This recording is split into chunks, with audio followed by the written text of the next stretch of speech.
नमस्कार मित्रों, स्वागत है आप सभी का आपके अपने ही पसंदीदा यूट्यूब चैनल में। जी हाँ मित्रों, जैसा कि आप सभी को ज्ञात है कि आज 4 नवंबर है और 4 नवंबर जो कि आपके प्रश्न पत्र यानी आपके जो हिंदी, संस्कृत एवं कंप्यूटर के प्रश्न पत्र कंप्लीट हो चुके हैं मित्रों। वहीं पर हमने आपको प्रत्येक प्रश्न के आधार पर आपको आंसर की देना प्रोवाइड किया है, जिसमें आपकी हिंदी के आंसर की आपको प्रोवाइड हो चुकी है, जिसका लिंक आपको आई बटन में मिल जाएगा। अदरवाइज आप चैनल की प्लेलिस्ट में जाकर के बेहतर तरीके से देख सकते हैं। वहीं पर अगला आपका जो पेपर था 4 नवंबर को हुआ था, यानी कि संस्कृत पेपर। संस्कृत के लिए आपको बेहतर, कंप्लीट और ऑथेंटिक आपको आंसर की प्रोवाइड करा रहे हैं मित्रों। इसलिए यदि आप हमारे चैनल पर न्यू विजिटर हैं तो चैनल को सब्सक्राइब कर लीजिए, और चैनल को सब्सक्राइब करने के पश्चात में जो पास में बेल आइकन है उसको प्रेस कर लीजिए, ताकि समय से लेटेस्ट वीडियो और आरंभ किया जाता है। वहीं पर यदि आपने हमारे सेकंड चैनल मैथ्स रीजनिंग गुरु को सब्सक्राइब नहीं किया है तो इसको भी सब्सक्राइब कर लीजिए, जिसका लिंक वीडियो के आपको डिस्क्रिप्शन बॉक्स में मिल जाएगा। तो अधिक से अधिक संख्या में इसको सब्सक्राइब करेंगे और अधिक से अधिक संख्या में इसको शेयर भी करेंगे मित्रों। तो जैसा आप सभी लोग देख पा रहे हैं कि आपका तृतीय सेमेस्टर 2020 यानी सप्तम प्रश्न पत्र जो कि आपका संस्कृत का है मित्रों, और काफ़ी अच्छा पेपर रहा था आप सभी का।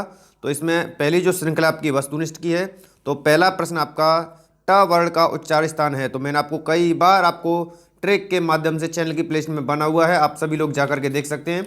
तो रिट्टू रसानाम मूर्धा और एचयू रसानाम तालु आदि की ट्रिक के माध्यम से बताया। तो रिट्टू रसानाम मूर्धा, तो टावर आपका मूर्धा से उच्चारित होता है, ठीक है। तो आपका आंसर यानी सेकंड बिल्कुल करेक्ट हो जाएगा।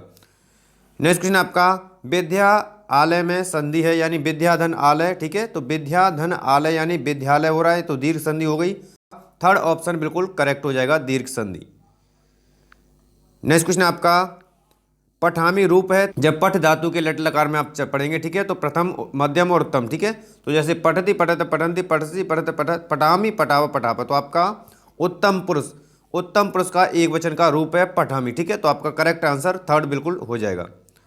वहीं पर आपका नेक्स्ट प्रश्न है राजपुरुष यानी कारक चिन्हों का लोप है, इसलिए तत्पुरुष आपका इसमें समास हो जाएगा, यानी जहां पर कारक चिन्हों का लोप होता है वहां पर तत्पुरुष समास होता है, ठीक है। नेक्स्ट क्वेश्चन आपका बालकेन शब्द में प्रयुक्त विभक्ति है, तो जब बालक के आप रूप पढ़ेंगे, ठीक है। तो जैसे मैंने आपको ट्रिक बताई थी कि पहले प्रथमा द्वितीय तृतीय चतुर्थी पंचम षष्ठी, तो इस तरह से आपको याद करनी। तो बालका बालकम बालकेन, तो आपका तृतीय विभक्ति जो कि बालकेन का विभक्ति आपकी तृतीय हो जाएगी, ठीक है। तो आंसर भी आपका तृतीय हो जाएगा। तो अगली श्रृंखला आपकी अतिलघुत्तर प्रश्नों की है, जिसमें आपका अगला प्रश्न है यण संधि का सूत्र लिखिए। तो मैंने आपको कई बार बताया था इसके सभी के सूत्र, सभी के ट्रिक्स किस तरह याद करते हैं आदि के संबंध में। इको यड़ची, ठीक है, इको यड़ची इसका सूत्र हो जाएगा आपका यड़ संधि का, ठीक है। वहीं पर आपका अगला प्रश्न है कि आपका संप्रदान कारक में कौन सी विभक्ति होती है। तो मैंने आपको कई बार बताया कर्ता ने कर्म को करण से संप्रदान के लिए, तो प्रत्येक के लिए विभक्ति बताई। तो इसमें चतुर्थी आपकी विभक्ति हो जाएगी। कौन सी विभक्ति हो जाएगी? संप्रदान में चतुर्थी विभक्ति हो जाएगी। वहीं पर आपका अगला प्रश्न है विद्या ददाति विनयम श्लोक का अर्थ है। तो मैंने आपको कई बार श्लोक्स बताए थे और सूक्ति भी बताई थी कि 2 नंबर में एक सूक्ति आती है और एक श्लोक आपका आ सकता है। तो विद्या ददाति विनयम, तो विद्या हमें देती है, विनय गुणम शीलम, यानी आपके जो शिष्टाचार है, विनय है, गुणों में शीलता प्रदान होती है विद्या से, ठीक है। तो इस तरह भी आप इसको बेहतर तरीके से लिख पाएंगे। वहीं पर आपका अगला प्रश्न था 11 को संख्या को संस्कृत में लिखना था। तो मैंने आपको संख्याओं को किस तरह संस्कृत में, मैंने आपको ट्रिक भी बताई थी कि किस तरह आप बेहतर तरीके से मात्र एक ट्रिक के माध्यम से आप सभी संख्याओं को लिख सकते हैं। तो एकादश, ठीक है, एकादश आपका किसका हो जाएगा? 11 का, ठीक है, बिल्कुल से संस्कृत रूप हो जाएगा एकादश, ठीक है।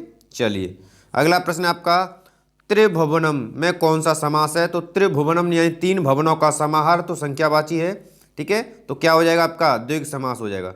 कौन सा समास हो जाएगा? द्विग समास हो जाएगा। त्रिभुवनम यानी 3 भवनों का समाहार, ठीक है। तो आपका संख्यावाची जो कि द्विग समास के अंतर्गत आएगा। नेक्स्ट आपका युष्मद शब्द के प्रथमा विभक्ति के तीनों वचन लिखना। आपका युष्मद शब्द के प्रथमा विभक्ति के तीनों वचनों को लिखना है, ठीक है, यानी एक वचन, द्विवचन और बहुवचन, ठीक है। तो मैंने आपको बताया था त्वम आपका पहला आ जाएगा, एक वचन में त्वम हो जाएगा। दूसरा आपका त्वम युवाम और यूयम, ठीक है। कई बार मैंने आपको अस्मद युष्मद के रूप याद करने के लिए एक ट्रिक भी बताई थी, जिसे आप बेहतर तरीके से चैनल की प्लेलिस्ट में जाकर के देख सकते हैं, ठीक है मित्रों। अगली श्रृंखला आपके लघुत्तरीय प्रश्नों की है, जिसमें आपको बेहतर तरीके से सभी प्रश्नों का आपको आंसर मिलेगा मित्रों। तो वहीं पर आपका अगला क्वेश्चन है लिख धातु के लट लकार, लट लकार मतलब वर्तमान काल, ठीक है, जिसका अर्थ होगा वर्तमान काल में, ठीक है। यानी लिख धातु के लट लकार यानी वर्तमान काल में आपके तीनों रूप एक वचन, द्विवचन और बहुवचन के आपको लिखने, ठीक है, जिसमें आपका प्रथम पुरुष, मध्यम पुरुष और उत्तम पुरुष के रूप में। तो लिखति लिखत लिखंती, लिखसी लिखत लिखत, लिखामी लिखाव लिखाव, ठीक है। इस तरह आप बेहतर तरीके से इनको भी लिख कर आ पाए होंगे मित्रों। नेक्स्ट क्वेश्चन आपका, निम्नलिखित श्लोक का हिंदी में अर्थ करना, ठीक है। तो आपका एक श्लोक यानी कि एक सूक्ति दी हुई है जिसको बेहतर तरीके से अध्ययन करेंगे। और किस तरह मैंने आपको कोई भी सूक्ति दी होती है, श्लोक दिया होता है, तो मैंने आपको अनुवाद करना भी आपको बताया था मित्रों, ठीक है।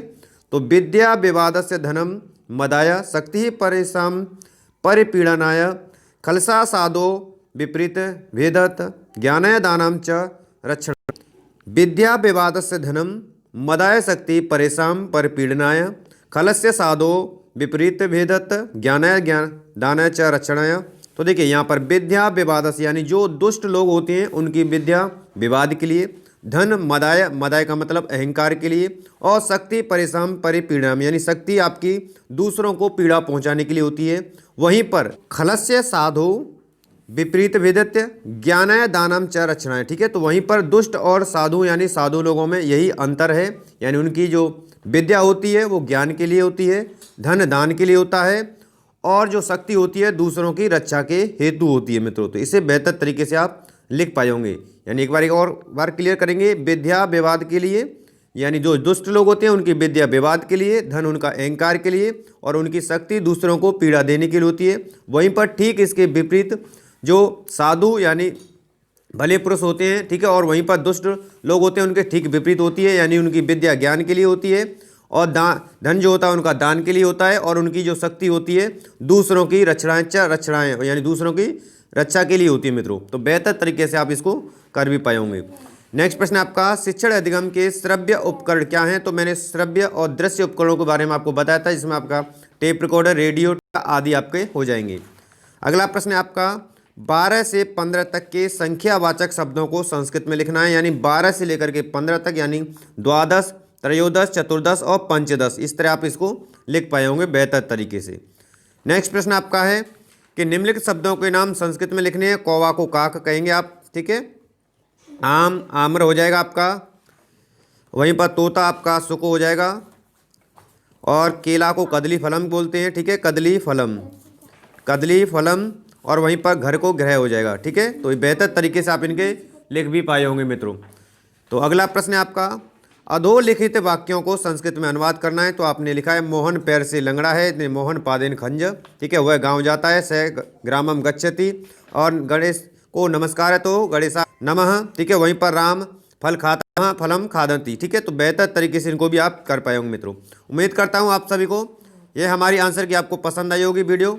यदि वीडियो पसंद आया तो मोर देन लाइक और शेयर करेंगे। यदि आपने अभी तक हमारे सेकंड चैनल मैथ्स रीजनिंग गुरु को सब्सक्राइब नहीं किया है तो उसको सब्सक्राइब करेंगे, जिसका लिंक वीडियो के डिस्क्रिप्शन बॉक्स में मिल जाएगा। तो अधिक से अधिक संख्या में शेयर करेंगे इसको, और सब्सक्राइब भी करेंगे मित्रों। तो उम्मीद करता हूँ आप सभी को ये वीडियो पसंद आएगी, मोर देन लाइक और शेयर करेंगे मित्रों। मिलते हैं नेक्स्ट वीडियो में, तब तक के लिए नमस्कार मित्रों, धन्यवाद आपसे।